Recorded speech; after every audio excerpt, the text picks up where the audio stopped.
Hola, bienvenido a tu canal Mac Mágicas. Si te gusta nuestro contenido, por favor dale pulgar arriba o en la campanita para estar actualizado.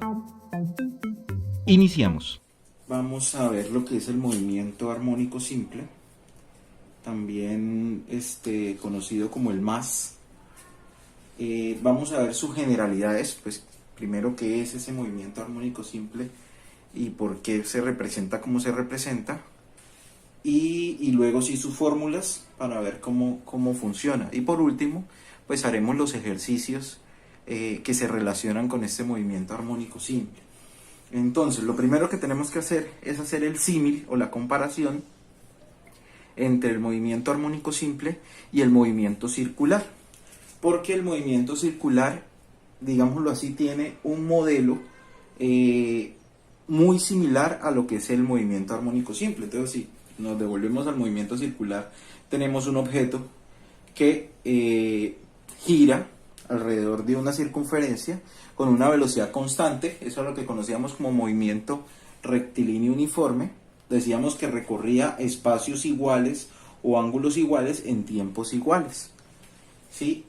Quiero que ustedes vean, pues la circunferencia es toda esta figura. Pero ¿qué pasa si yo cojo esta parte de la figura solamente y la traslado acá? Tengo la mitad de la figura, ¿sí? Y ahora la otra mitad no la coloco en este sentido, sino que la coloco continuando. Aquí está la otra mitad. Y luego la otra mitad arriba y otra mitad abajo, y así sucesivamente. Se volvería un movimiento infinito. ¿Qué tiene esto, digamos, en relación con esto de acá? Y es que, bueno, aquí el objeto puede estar girando. Siempre está girando a velocidad constante. Aquí también puede moverse a velocidad constante, ¿sí? Entonces aquí es como si hiciera media vuelta, luego otra media vuelta, luego otra media vuelta, ¿sí? Entonces nosotros podríamos decir que debe haber relación entre la velocidad angular del movimiento circular y la velocidad angular del movimiento, no llamemos eso todavía movimiento armónico simple, pero sí llamémoslo movimiento periódico. ¿Por qué se llama movimiento periódico? Porque cada cierto tiempo se hace un ciclo. Entonces, por ejemplo, aquí un ciclo es una vuelta, pero aquí un ciclo sería cuando él sube, él baja y vuelve al punto original, ¿sí? A esto no le podemos llamar ciclo, porque la segunda parte es diferente. Pero si yo me doy cuenta que esto sube, baja, vuelve al sitio y vuelve y sube, vuelve y baja, y así sucesivamente, ¿sí? Haría un movimiento cíclico, un movimiento periódico, ¿sí? Entonces él respeta las mismas fórmulas que trabajamos en el movimiento circular, que realmente son las fórmulas del movimiento periódico, donde tenemos que la frecuencia es igual al número de ciclos dividido en el tiempo, pero tenemos que el periodo es el tiempo dividido en el número de ciclos. Recuerden que estas dos, frecuencia y periodo, son inversas entre sí. Y si se multiplican, el resultado da como resultado el número 1. ¿Sí? O sea que si yo conozco el periodo y la frecuencia y los multiplico, el valor siempre va a dar 1. Lo que quiere decir que frecuencia es igual a 1 sobre periodo y periodo es igual a 1 sobre frecuencia. ¿Listo? La velocidad angular sigue siendo la misma. En este caso, 2pi por frecuencia o 2pi sobre periodo. ¿Qué es lo que cambia? Lo que cambia en este caso es estos valores, ¿sí? Nosotros en el movimiento circular hablábamos de la velocidad lineal, hablábamos de la velocidad angular, hablábamos de la aceleración centrípeta. Pues aquí no vamos a hablar de aceleración centrípeta.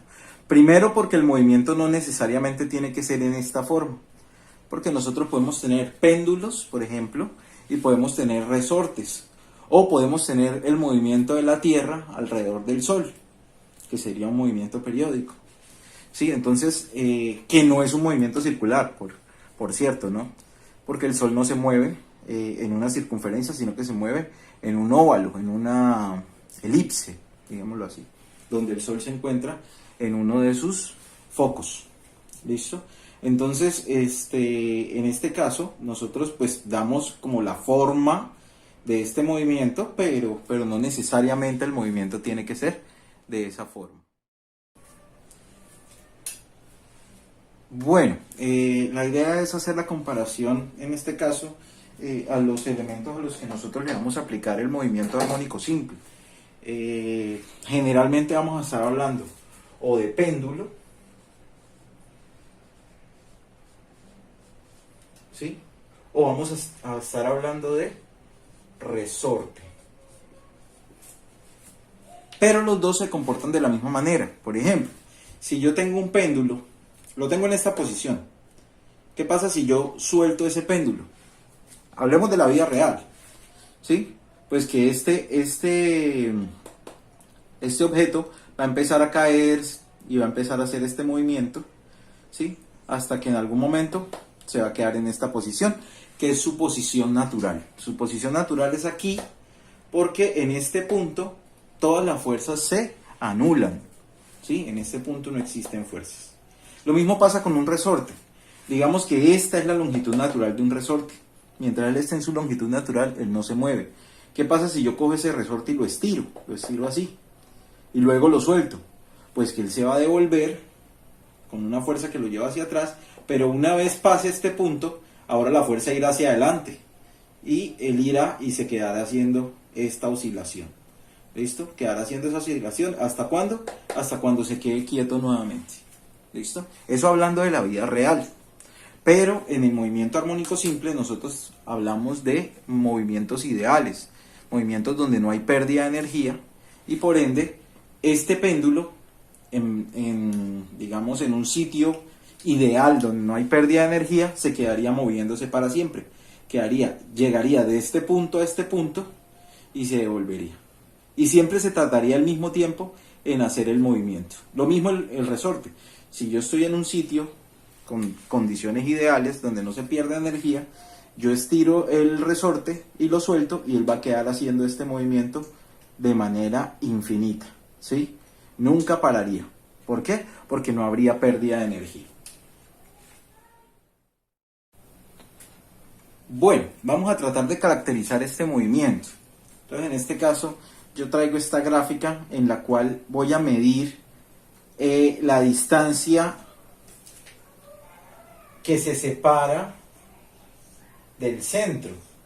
Esto es lo que yo voy a llamar amplitud, ¿sí? Obviamente la amplitud de aquí es la misma amplitud de acá.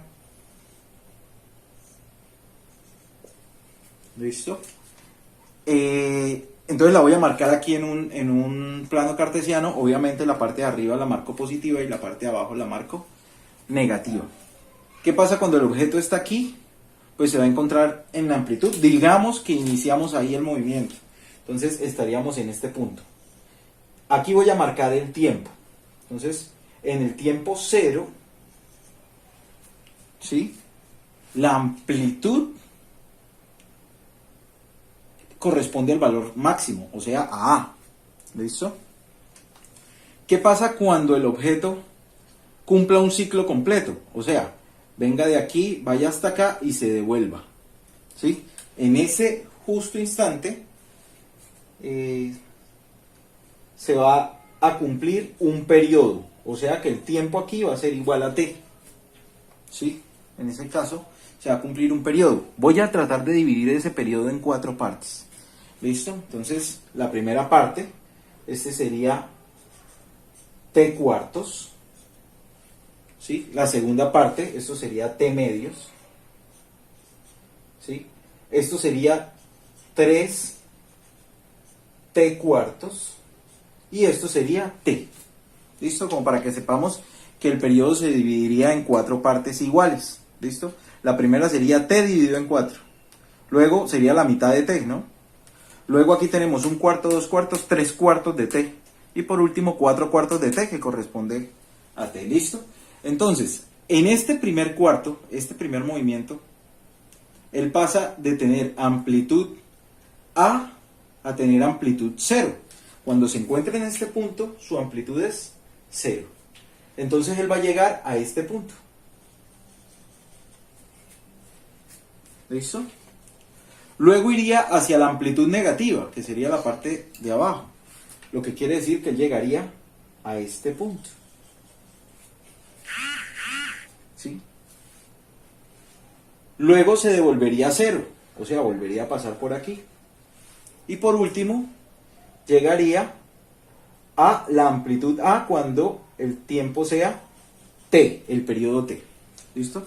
Si nosotros miramos esto, esto parece una letra V que lo podríamos llenar en línea recta, pero si nosotros hacemos las mediciones, eso no va a darnos una línea recta, sino que realmente por el hecho de que haya aceleraciones, se va a mover en forma de curva. Entonces las curvas van a ser en este sentido.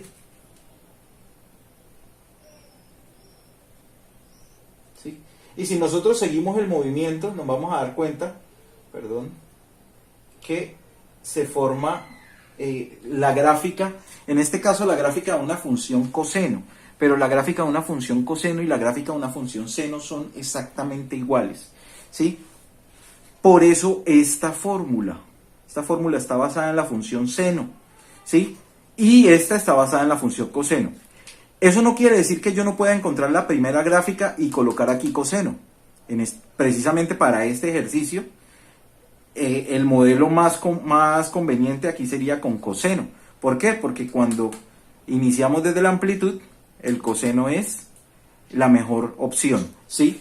Porque la función seno empieza desde cero. Si esta gráfica hubiera empezado desde cero, la misma gráfica empezando desde cero, entonces utilizaría la función seno. Pero eso no cambia nada, porque tanto la función seno y la función coseno son exactamente idénticas. La única diferencia es que es como si estuvieran corridas. La función seno inicia desde aquí y hace lo mismo. ¿Listo? Si ustedes se dan cuenta, es como si cogiéramos la función coseno y la corriéramos, ¿sí? ¿Cuánto la corrimos? 1/4 del periodo. Entonces, ¿esto lo hacemos con qué fin? Con el fin de poder aplicar estas fórmulas, ¿sí? Entonces, ¿qué es X? X es la elongación, es la medida de la distancia desde el centro hasta donde se encuentra el objeto. O sea, si el objeto está aquí y yo lo mido, esa distancia es la que nosotros llamamos X, ¿sí? O sea, X me mide la distancia en cualquier punto. Lo que quiere decir que la X máxima, el valor máximo que puede tomar X se llama A, o elongación, perdón, amplitud. ¿Listo? El valor máximo de la elongación es la amplitud. La elongación tiene como valor máximo la amplitud. ¿Listo? Y su fórmula sería esta. La amplitud multiplicada por el seno de la velocidad angular multiplicada por el tiempo.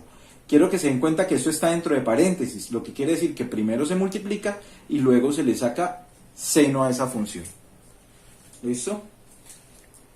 ¿Qué pasa con la velocidad? Bueno, hay un tema que yo creo que ustedes ya lo tocaron en cálculo y se llama derivadas, ¿sí? Resulta que si yo tengo una distancia y yo la derivo con respecto al tiempo, obtengo la velocidad. Y si cojo la velocidad y la derivo con respecto al tiempo, obtengo la aceleración, ¿sí? Pero la derivada de seno se llama coseno. Y la derivada de coseno se llama menos seno. Entonces ahí está el por qué esta es seno, esta es coseno y esta es menos seno. ¿Listo? Si esta fuera coseno, al derivarla yo obtendría menos seno. Y al derivarla obtendría menos coseno. Entonces, ese es el porqué. ¿Listo? Quiero que se den cuenta de otra cosita. La función seno y la función coseno, las dos, varían entre 0 y 1. O sea, el valor máximo de esto es un valor entre 0 y 1. O sea, esto puede dar 0.3, 0.4, hasta llegar a 1. Lo máximo que puede dar es 1. Y cuando esté en su valor máximo, o sea, cuando esto sea 1, todo elemento multiplicado por 1 da lo mismo. O sea, que aquí me quedaría A por 1, daría A. Por eso es que la elongación máxima es A. Ahora, ¿qué pasa con la función coseno? Lo mismo. Si yo aquí tengo 1 y lo multiplico por A por W, pues la velocidad máxima será A por W. ¿Sí? Y lo mismo pasaría aquí. La aceleración máxima sería menos A por W cuadrado. Y ahí están las tres fórmulas de elongación máxima, velocidad máxima y aceleración máxima. Pues esta no es tan necesaria, ¿no? Esto lo debemos saber, que la elongación máxima siempre es la amplitud, pero estas formulitas sí son muy útiles. Es muy posible que en algún ejercicio a mí me pregunten cuál es la velocidad máxima, cuál es la aceleración máxima. ¿Qué es lo único que tengo que hacer? Pues quitarles esa función seno y coseno y dejarlas sin ellas. Otra cosita que tienen que tener en cuenta es que este menos y este menos solo me indican derecha e izquierda. Lo que quiere decir que yo puedo aplicar la fórmula con el menos o sin el menos. Yo les recomiendo que la apliquen sin el menos. Es mucho mejor, mucho más práctico y el resultado es igual de válido. Porque toda pregunta tendría dos respuestas, una a la derecha y una a la izquierda, una positiva y una negativa. Bueno, vamos a mirar este ejemplo. Dice, un objeto se mueve con movimiento armónico simple y su movimiento se describe con la siguiente fórmula. La fórmula que me dan es esta, me dice que x es igual a 5 seno de 4pi por t y me pide hallar, vamos con la primera pregunta, la elongación en el momento inicial. Siempre que ustedes se encuentren con una pregunta como esta, donde digan el momento inicial, ¿sí? Hay que saber lo siguiente, que el momento inicial es cuando el tiempo es igual a cero. Eso es momento inicial. El momento inicial es cuando el tiempo es igual a cero. Y nosotros tenemos una fórmula que está basada en el tiempo. Lo único que tenemos que hacer es reemplazar el tiempo. Entonces, en este caso me quedaría que x es igual a 5 por el seno de 4pi por t, que vale 0. ¿Listo? Recuerden que todo lo que se multiplica por 0 da 0. Lo que quiere decir que esto se convierte en 0. ¿Sí? Me queda lo siguiente, me queda que esto es igual a 5 por seno de 0. ¿Sí? Y el seno de 0 da 0. ¿Sí? Lo que quiere decir que esto es lo mismo que tener 5 por 0. Y 5 por 0 es 0. ¿Sí? O sea, la pregunta era, ¿cuál es la elongación en el momento inicial? La elongación es igual a 0.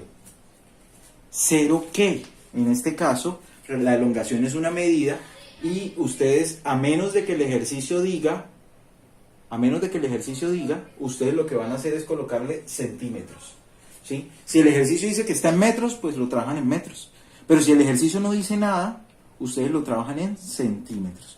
Recuerden, tiempo en segundos, longitudes en centímetros. Bueno, miremos este segundo punto. Me dice, haya la elongación para t igual a 1/3 del periodo. Una pregunta un poco más compleja, porque yo tengo que hallar el tiempo. ¿Sí? Yo tengo que hallar el tiempo que me dicen que es 1/3 del periodo. ¿Sí? Pero yo no conozco el periodo. Entonces tengo que empezar a buscar aquí unos datos. Resulta que la fórmula me está dando varios datos. La sola fórmula me da varios datos. La fórmula me dice que la amplitud es igual a 5 centímetros. ¿Sí? Recuerden que en la fórmula el primer dato, el que está antes de la función seno o coseno, es la amplitud. La amplitud es 5. Y como no me dijeron las unidades, pues yo digo que están en centímetros. ¿Sí? La fórmula también me dice que entre el paréntesis se multiplican W por T. En este caso, pues yo tengo a T, o sea que esto sería W. Ya que W, voy a colocarlo acá, es igual a 4pi. Recuerden que W está en radianes por segundo porque es una velocidad angular. ¿Listo? Y si yo conozco W, ¿puedo hallar el periodo? Claro que sí. Aquí tengo la fórmula. Lo único que tengo que hacer es despejar T de aquí. Esta T pasa para acá y esta W pasa para acá. Me queda que el periodo es igual a 2pi sobre W. Y reemplazamos. Recuerden que ese 2pi está en radianes. 2pi radianes sobre W, que es 4pi en radianes por segundo. En este caso, radian con radian se cancela, el resultado me va a quedar en segundos, es lo lógico porque es un tiempo. Pi con pi se cancela, y 2 dividido en 4, eso es lo mismo que un medio. ¿Listo? Si yo simplifico ahí me quedaría un medio de segundo, o sea, medio segundo, o sea, 0,5 segundos. ¿Listo? Cualquiera de las dos respuestas es correcta. Ahora sí, aplico la fórmula, pero en la fórmula, en el tiempo, donde está el tiempo, debo colocar o 0,5 o un medio de segundos. ¿Listo? Voy a escribirlo por acá para poder borrar esto. Entonces por aquí tengo que el tiempo es igual a 0,5 segundos. Borremos esto. Que no quiero borrar las fórmulas. Esto también ya lo podemos borrar. Entonces la fórmula me dice lo siguiente. La elongación va a ser igual a 5 por el seno de 4pi multiplicado por t. ¿Pero quién es t? T es 0,5 segundos. ¿Listo? No es necesario colocarle la unidad porque ya sabemos que el resultado me va a dar en centímetros. ¿Listo? Porque es una longitud. Simplemente nos vamos a la calculadora y escribimos esos datos. Es importante que la calculadora esté en radianes. Calculadora en radianes. ¿Listo? Esperen, coloco mi calculadora en radianes. Ahora sí. Escribo en mi calculadora 5 seno de 4pi por 0,5. Listo, cierro paréntesis. Eso me da 0.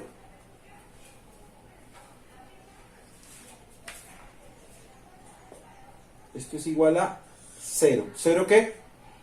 Centímetros. ¿Sí? Según mi calculadora, ¿no?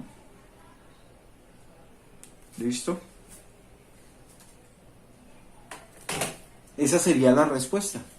Entonces la elongación para un tercio del periodo daría como resultado 0 centímetros. ¿Qué pasa si ahora dentro del mismo ejercicio yo ya no pregunto la elongación, sino que pregunto la velocidad? Entonces cambiemos aquí. Digamos que esta es la pregunta C. Y aquí no coloquemos elongación, sino velocidad.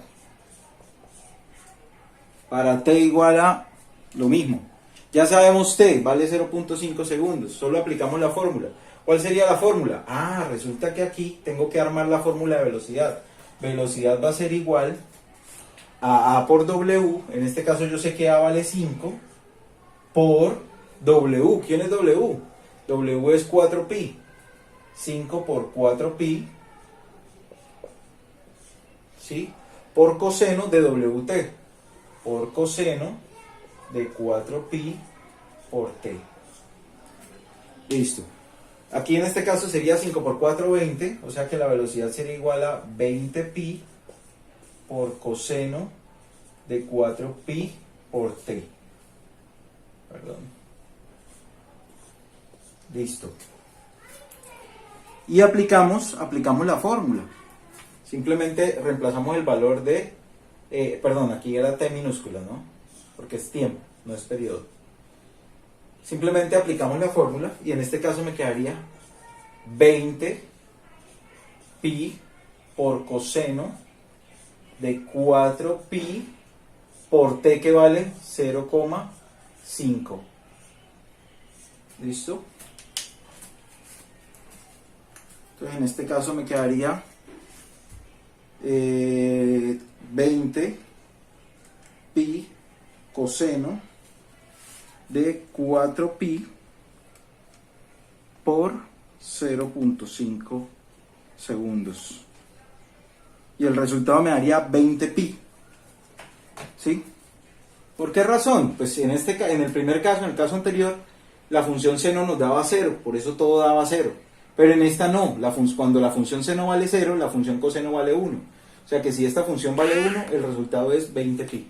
¿Listo? Como es velocidad, la velocidad sería 20 pi y la velocidad se daría en centímetros por segundo.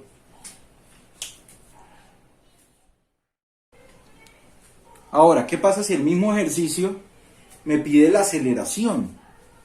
Entonces, en este caso, para la aceleración yo aplicaría esta fórmula. Recuerden que el menos es opcional. Si ustedes lo quieren colocar, lo colocan. Si no lo quieren colocar, no lo colocan. Yo lo voy a hacer sin colocar la aceleración. Pero armemos la fórmula. La aceleración va a ser igual a por W cuadrado.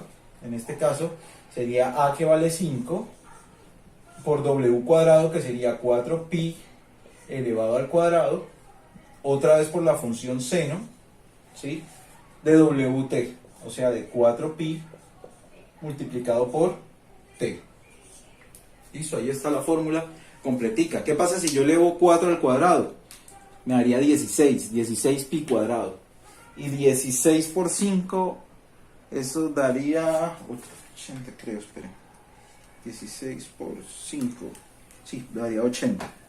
Entonces, en este caso, la aceleración sería igual a 80 pi cuadrado por el seno de 4 pi por t.